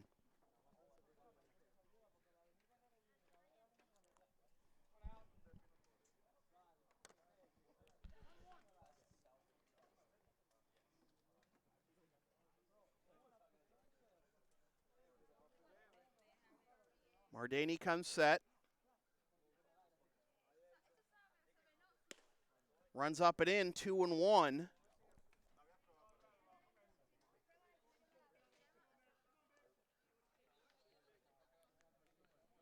Doesn't appear to be anyone warming behind Mardani.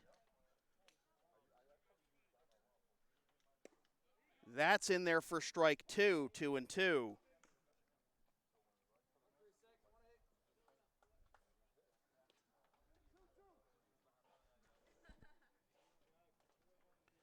Goolsby at second after the walk and the wild pitch.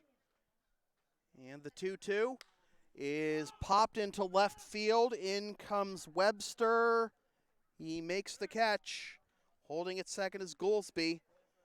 2 down, and the Blue Sox down to their final out. And it looks like Anthony Campbell is going to grab a bat and hit for the pitcher, LeBron.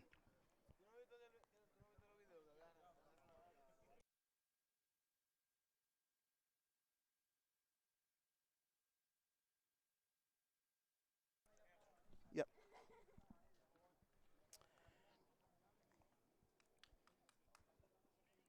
So Anthony Campbell trying to prolong this game as he swings and misses for strike 1.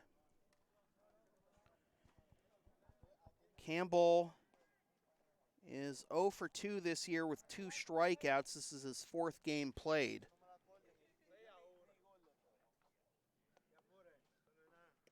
He foul tips that one into the mitt of DiBenedetto. Oh no, it hit him.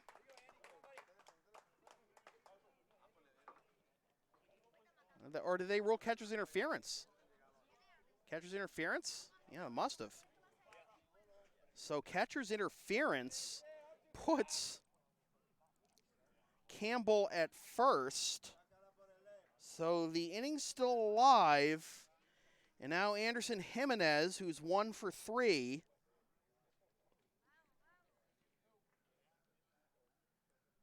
And he takes strike 1.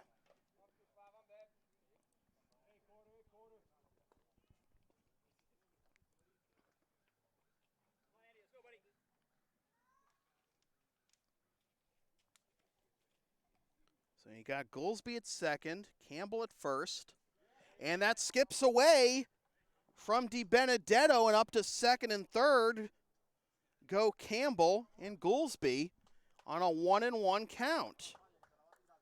Second wild pitch of the inning thrown by Mardani.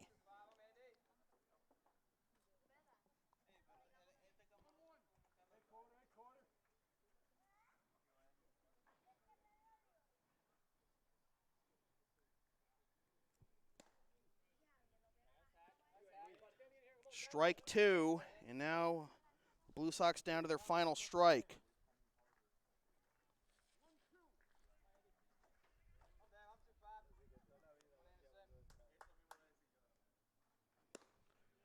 Big cut and a miss, strike 3, and the Blue Sox rally comes up well short. They try to take advantage of some wild pitches, but it ends in the largest defeat of the year, and for the second straight year, their largest defeat comes at the hands of the Reading Bulldogs, at least thus far here in 2019.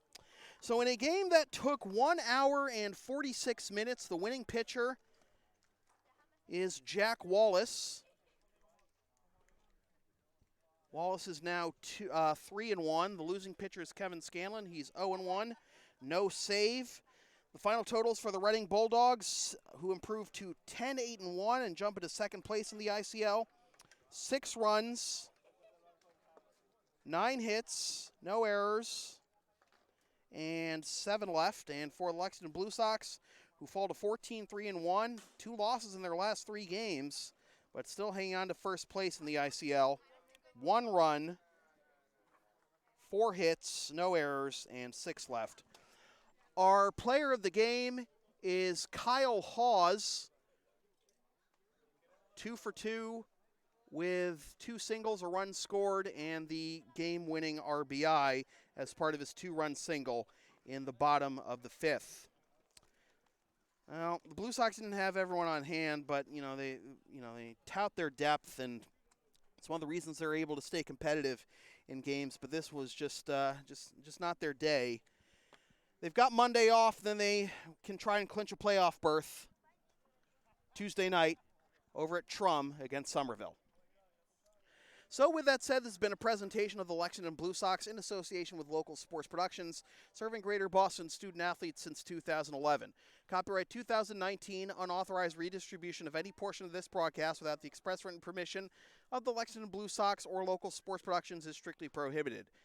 A reminder that LSP is now a member of the Avis affiliate program. Use the promo code on your screen or click the link in the video description for up to 30% off your next rental from Avis. LSP's next broadcast is Tuesday night at 8:25 p.m. when the Blue Sox visit the Somerville Royals. Watch the game live at localsportsproductions.com/live, then stream the game the next day at localsportsproductions.com/on-demand or on the LSP YouTube channel, or buy a DVD of the game at the LSP store. And be sure to follow LSP on the web, localsportsproductions.com, Facebook, Twitter, Instagram, Patreon, and Teespring, LSP37, Snapchat, LSP Media, and subscribe to the LSP YouTube channel. Once again, the final score from Morton Field at Reading Memorial High School in Reading, Mass. It is the Reading Bulldogs 6 and the Lexington Blue Sox 1. My name is Sam Feely, reminding you freelance isn't free. Thanks for tuning in.